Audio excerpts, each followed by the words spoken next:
We're rolling. Hi, my name is Erica Lynn Gabbard. I have a couple of other names before that. My maiden name is Fuller, and I'm okay with that. I married my high school sweetheart when I was 16. I had 2 children by him. There's lots of scars and stories in my story. I want to make it very clear that most of those scars and most of those problems and most of those pains were of my own making. Some things are out of our control. Most things are not. I didn't learn that until a very late age. And but as life went on, I had 4 beautiful children, and I was lucky to have a man. My first 2 oldest daughters, Harley and Trinity Gabbard, they have an excellent father. I won't blast his name on here. He's not very comfortable with that. However, I will say that I am blessed that he is their father. And so as years went on, I had another son, and that relationship did not last either. I harbored a lot of guilt and emotion over that, and I started to self-mutilate. I started to use recreational drugs. I started to go out to the bar all the time. I got in a lot of fights. I got in a lot of fights in high school. I had a pretty big chip on my shoulder for the most part of my life. And like I said, for a long time I thought that was everybody else and not me. Come to find out, it was not. It was a lot of stuff that I had to work on inside of me to be okay with me. But until I got to that point, I just kept searching and I kept searching. A lot of it was volatile, self-destruction. And I would look to men to make me feel good about who I was. I needed constant validation from those men, from any man. It didn't matter if he treated me fairly, if he did not. As a matter of fact, the worse that he treated me, the better off I liked it. And then I almost died a couple times from Crohn's disease. So I have these scars from not only physical abuse and mental abuse. I have scars from mutilizing myself. I have scars from jumping out of moving vehicles. I have scars from suicide attempts, several suicide attempts. As life went on, I started to learn a little bit more about life. I found a program of recovery, and still live a life of recovery today. And Jesus redeemed me when I completely submitted myself to Him. Completely submitted my entire life over not just recovery, but to my higher power. Everything just started going better. I was living in a camper, and I was happier than I've ever been in my life. I didn't have to have a man. I was focusing on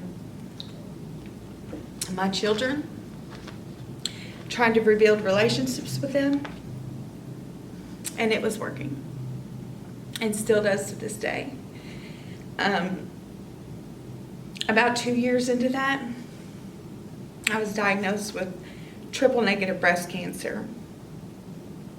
What you think is not that bad, breast cancer is okay, and they can fix breast cancer. Well, you can fix triple negative breast cancer once. You cannot a second time. It was what I was told from the doctors. And so I'm in this program of recovery, and these people swarm me. And the story of my life was, if if I could just make one person love me, that one idea that I held on to my whole life was if just this one man would love me, or anybody, just anything, any one person could love me, then I would be happy. And I had no idea that I had built these relationships with these people, because they just came in hundreds, and they never stopped when I get sick. And I realized that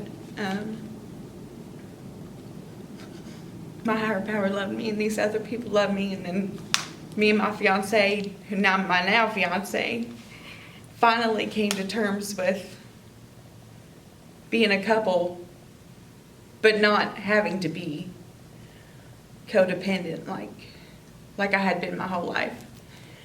And he reminds me a lot of my dad, who died 2 years ago. My dad was my life, and he was my rock.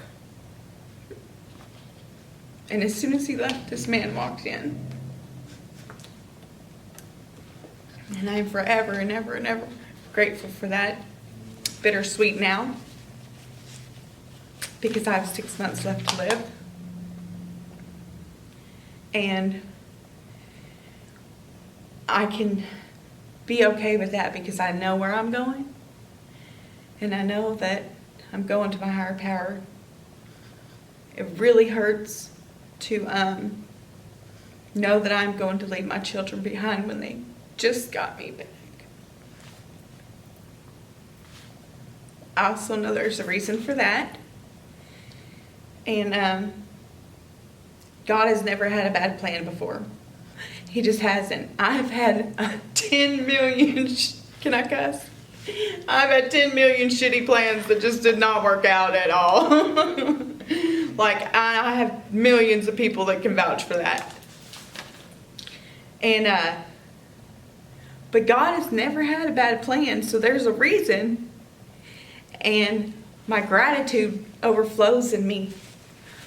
The fact that I did get to reestablish this relationship with my sister Nicole, with my brother Chad, with my brother Dana, with my mother Barbie. We'd never had a relationship at all, and now we're just inseparable.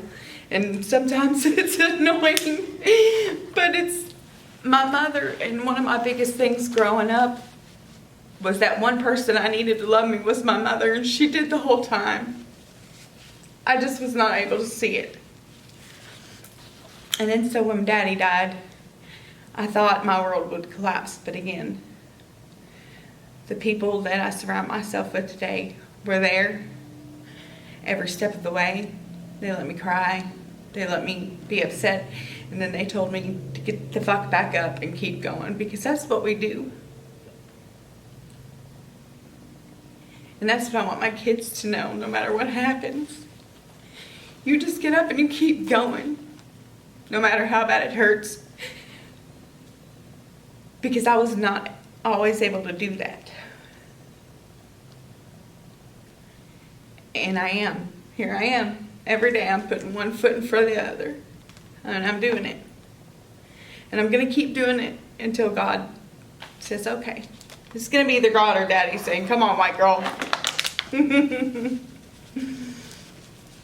I truly believe it's going to be Him. The scars from the double mastectomy, I am obviously like a glitz or glamour girl. And the whole having cancer thing and going through the motions, and as long as I was connected to my higher power and my people, my tribe of people, I was okay going through all that. And then they told me that I wouldn't get breast. And I had an absolute meltdown like I haven't had since my daddy died. And that's very shallow to me, but it is what it was. And then God said, oh, do you want to see the real plan?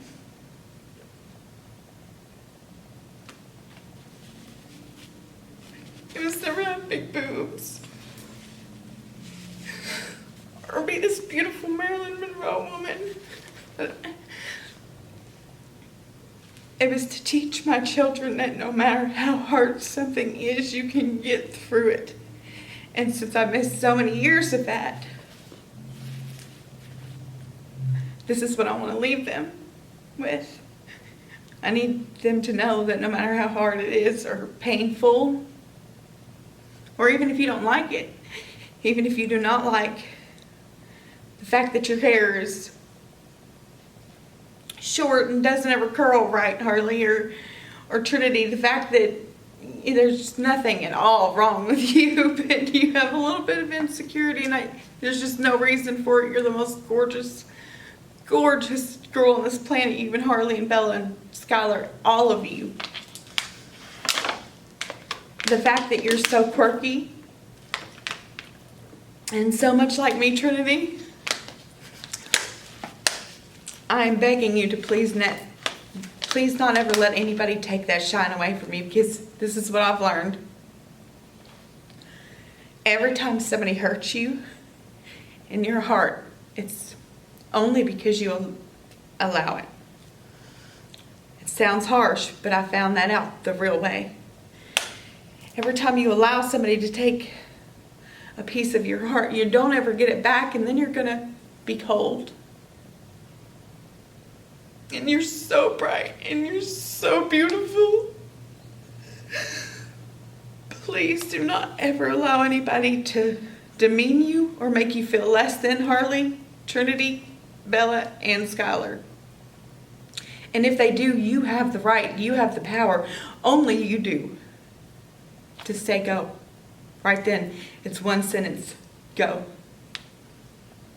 You are allowed to do that, even if you love them, even if they love you, even if they have sat by your side. It does not matter what they have done. If they have taken a piece of your soul,